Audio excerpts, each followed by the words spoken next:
Hello everybody. Today what I wanted to do is I wanted to go over 10 tips of getting better deals online and locally. As Christmas is approaching, I thought it would be a great time to talk about some of the tips that I've used to get better deals. Whether you're a flipper or whether you're just looking to get better gear on a budget, I think these are things that can help everybody. So first off, I wanted to talk a little bit about where to buy the gear. Obviously, the obvious answer is Craigslist, which is a very good option. The thing about Craigslist is that there's a very wide varieties of buyers and sellers on there. So you got to be very careful who you're dealing with. There's a lot of things to keep in mind there. The good thing about Craigslist, though, is that because there's a variety of buyers and sellers, there's definitely people on there who know less about their gear than you do, and sometimes you can find really good deals on there. eBay is another one. The great thing about eBay is that there's so many products on there. If you're looking for something very specific, you have a better chance on eBay than almost anywhere else. The bad thing about eBay is you have to factor in things like shipping, which can eat into the cost a little bit. And if you're a seller, it's going to be a little bit tough as far as shipping a 100-pound amp. So that's definitely something to keep in mind. But again, a great place to buy stuff. Another one is some of these new apps like Let Go or OfferUp, 5 Miles, another one. Again, those are great places because there's such a variety of sellers.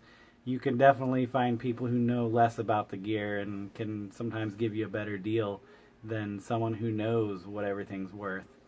The bad thing about those is that I don't think that there's very much traffic through those apps. There's not very many people on there, so your selection is very limited. But if you pay attention, sometimes you can find a deal that pops up. And another one that I wanted to mention is Reverb.com. Reverb.com is kind of, if you don't know, is kind of like eBay, but for musicians. And the great thing about there is if you're looking for something high quality or something specific, you can find a lot of good stuff on there with great pictures. Generally, you're going to get a better description and better pictures because these are musicians. So they will generally know a lot more about the product. The bad thing is you're not going to find as many deals because of the fact that they know a lot more and it's music centric. So that's something to keep in mind, but definitely a place you should check. Because sometimes you can actually get better than eBay prices because of the fact that Reverb charges the sellers less. So a lot of times they'll pass off that savings to you. So there's that. Obviously, we need to talk a little bit about safety.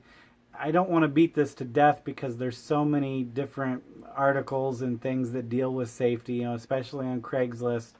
And the one thing I'll mention is that if you're buying or selling a guitar, there's very few things on a guitar that's going to be a deal breaker if it doesn't work. Because if something becomes desoldered or there's no output or there's a wiring issue, those are generally easy things to fix. You getting injured because you're doing deals with shady people is not something you can fix. However, if you're doing deals for pedals or guitar amps, those are things that I would definitely want to plug in. So you're going to want to try and find a power inverter for your car, a battery power of some sort, maybe even meet in a public place. Like a viable option is meeting at Guitar Center or Sam Ash. Some of those places commonly will have a room that you can bring your own gear in to test out products. And you could even do deals there, and most of the time they won't say anything, but you may want to consider buying a guitar strap or strings just as an act of good faith when you're doing that. So again, I don't want to beat up the safety thing, so I'll go right into the tips. Number one, be quick. Now this sounds very obvious, but I just wanted to reiterate that because I've gotten really good deals before because I was one of the first one or two to respond, and I was the quickest at getting to someone's house to pick up said gear. Number two, know your gear. Now, if you know model numbers and you know the gear better than anyone else, just like as if you were a pawn shop and you were in charge of buying a particular line of products, the more you know that gear, the less likely you're going to get ripped off, and the better you are going to be at seeing a deal when it pops up. For example, I actually did one time I bought an Ibanez RG6 something, and I knew because it was the model number started with a 6 that it was one of the higher tier ones. So I was able to get a really good deal on it because I knew what it was worth, and I don't think the seller knew totally what it was worth.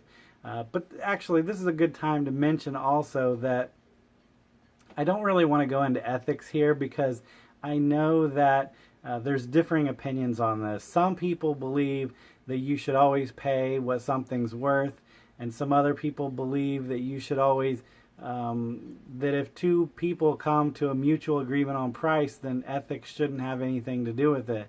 So I'm not here to argue that, but just because you know the gear better than someone else, they may just want to get rid of it quick. So it's kind of hard to beat yourself over on ethics on these things because, there's so many different opinions of that. And again, if you're agreeing on a price and you're not severely ripping someone off, then I think it's not something you should lose sleep on. But that's of your own opinion and your own decision to decide where you fall on that.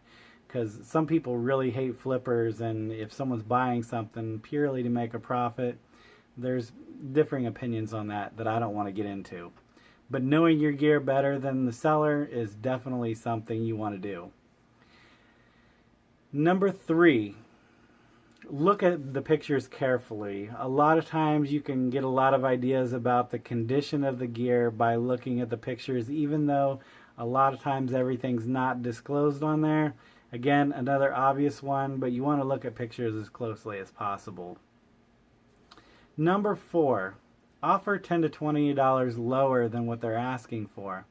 Now, I will say you definitely want to do this before you meet them in person, because if you beat them up on price after you meet them or they drive to your house, you could make people upset, and it's not a very nice goodwill thing to do. So you definitely want to kind of discuss those things before you meet in person. But a lot of people, even myself included, will price things $10 to $20 higher because I know that someone's going to want to feel that they are getting a good deal, and they're going to want to knock me down $10 or $20 to make them feel better about the deal, and that's just kind of part of sales, I believe. Number 5, look for ads with no pictures or with clues that the person may be uninformed about what they're selling. If you see an ad that has no picture at all, or it just says guitar, or it just says I got a Fender amp, you may want to inquire about it because nobody else on that site is probably contacting them. So they may have something that's worth a decent amount of money that nobody knows about because they didn't put pictures in the ad, or it could even be an estate sale or someone's spouse that's trying to liquidate their assets after death or divorce. So definitely something to check into if there's no pictures and it sounds like it might be vague enough that there may be something there. And number 6, look for broken stuff. I know this may sound funny, but if you're handy with fixing things, you can get really good deals. One good example of that is broken headstocks. A lot of guitars have broken headstocks, and if you can get in there and fix it, even if you're not looking to flip it, if you're just looking for a good guitar, I've done that multiple times in the past. For instance, one case, I actually bought a Ibanez RG 350 for $30 because it had a broken headstock. I ended up fixing it up, painting it up a little bit. It wasn't perfect, but it played great, and I believe that the $100 I sold it for was a good profit for me, and I believe it was also a good price for the buyer as well. So again, if you can fix things, you can get really good deals on that kind of thing. Number 7, be willing to drive. Now, I typically look for things 10 miles from where I live just because I don't want to go too far out of my way, especially if it ends up being a bad deal or a bust or maybe something they didn't disclose in the ad. But the farther you're willing to drive or the farther your search options are, the better deals are going to pop up for you. I'm going to be very unlikely to travel 20 to 30 miles for something, but hey, if it's a good enough deal, I might. So expanding your search options might be a really good thing to consider. Number 8, look for the package deal. Now, I've had many deals before where someone's selling a guitar and an amp, and just by virtue of the fact that it's multiple things at the same time, they're going to want to feel like they're giving you a better deal because it's in their best interest to deal with one buyer, because then it's a lot less hassle on their end. So they'll give you maybe 20, 30, who knows how much better deal on both of the items together that you can later separate. If you don't like one of the items, you just sell it. You know, maybe you buy a guitar and amp for $150 and you don't like the amp, you already have an amp, so you just go ahead and sell that for $60. So now you have a $90 guitar instead of, you know, maybe $200 new or something. So something to definitely consider. I one time bought a PV Bandit and microphone and the microphone cable and a little high Z to low Z adapter so I could plug it into a guitar amp. Bought it all for like $80 as a package deal. So definitely those things are out there. Just keep an eye out for them, especially on the low-end beginner gear. You can get a really nice setup as a Christmas present or a gift to a coworker or something just by looking for those package deals. Number 9, look for key phrases in the ad like "must be gone by tomorrow" or "I'm moving out of the country," "I'm recently divorced." Things like that will give you an idea that the the seller is very motivated to sell. Those are definitely things to look for. I one time bought a guitar and amp and cables and everything from somebody for, I think it ended up being like $60 for everything, just because they were moving out of the country and they needed to get rid of the stuff fast. Again, I didn't rip them off because they really needed to get rid of it fast, but definitely a good deal for me. Number 10. This is going to sound cheesy, but you definitely want to be friendly. And what I mean by that is to just talk to the people. If you're excited about gear and you have certain opinions on some guitar over another guitar, talk about it. Maybe even somebody may even like the fact that you're telling them what you don't like about the guitar you're selling. So, you know, just by generally being friendly can go a long ways. I know I one time was buying an amp, and just because I was talking about how much I loved some certain vintage amps and things like that, they actually gave me an amp that was broken that they were working on that they couldn't figure out, and just said, "Hey, you want to look at this and, you know, take it home, play with it, whatever. You look like you like this stuff, so maybe you would enjoy this more than I would." It worked out really good for me. On the flip side of that, one thing that I commonly do when I'm selling a guitar is I don't generally offer up a strap or gig bags and things like that, or a case, unless the buyer asks for it.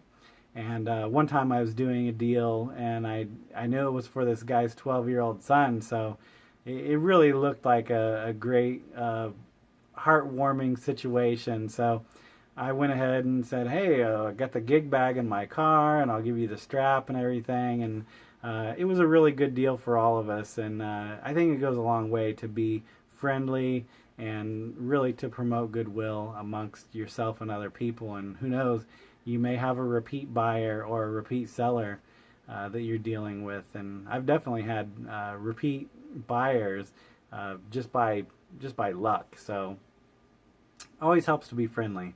So again, my 10 tips that I mentioned in this video are: be quick, know your gear, look at the pictures carefully, offer lower than they're asking for, look for ads that have no pictures or clues that they're less informed, look for broken stuff. Number 7, be willing to drive further. Number 8, look for the package deal. Number 9, look for key phrases to let you know that they're motivated. And number 10, be friendly. I know it may not seem like much because I don't want to get into much detail, but I've had a lot of gear pass through my hands. I've made a couple bucks on the side, and I generally think that this is a very fun thing to do. If nothing else, just to consider it as you're renting gear for a certain amount of time, and when you go to sell it, you're not going to lose much money if you got a good deal in the first place. So I've had a lot of great deals, and I think that these tips have really helped me. I hope they help you, and I hope you've enjoyed the video. If you have any questions about anything I've mentioned, please put it in the comments below. And thank you very much for watching, and have a great day.